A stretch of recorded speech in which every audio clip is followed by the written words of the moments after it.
কি ভাবছো? 2 মিনিটের রান্না? হ্যাঁ, 2 মিনিটের রান্না, গ্যাস তাড়াতাড়ি বেঁচে যাবে। তো দেখো, আমি আজকে সবজি বানাবো, কুদলির সবজি। আলু কুদলি কেটে নিয়েছি, নিয়ে এগুলো বড়িগুলো ভেজে নিয়েছি, নিয়ে এবারে তেল দিয়ে তার উপরে কুদলি আলুগুলোকে দিয়ে দিলাম, দিয়ে নাড়াচাড়া করে এবার এগুলোকে একটু নেড়ে চেড়ে নিয়ে ভেজে নিয়ে আমি প্রেসারের উপরে দিয়ে দেবো। তো প্রেসার কুকারে সেদ্ধ হতে থাক। আর সেদ্ধ হয়ে গেছে, এদিকে আমি কড়াতে 5 ফোড়ন, লঙ্কা আর পেঁয়াজ দিলাম এটা ফোড়নের জন্য। তো ভাজা হতে থাক, তারপর একটু ফোড়ন হয়ে গেলেই দেখবে খুব কম সময়ে খুব তাড়াতাড়ি রান্না হয়ে যাবে।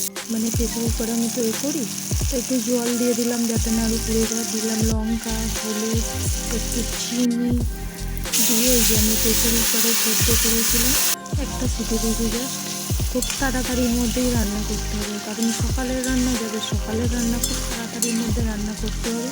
এই জন্য 2 মিনিটের রান্নাও হয়ে যাবে, আর তোমার গ্যাসও অনেকটা বেঁচে যাবে যদি প্রেসার কুকারে সেদ্ধ করো।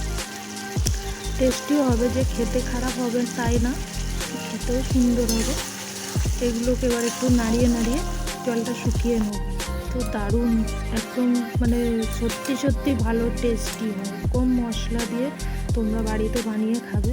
তো যদি ভালো লাগে প্লিজ চ্যানেলটাকে সাবস্ক্রাইব করে দাও, পাশে থেকো, শেয়ার করো। আরও ভিডিও দেখতে, আরও রান্নার ভিডিও দেখতে প্লিজ চ্যানেলটাকে সাবস্ক্রাইব করে রাখো। তোমরাও ভালো থেকো, সুস্থ থেকো, বাই।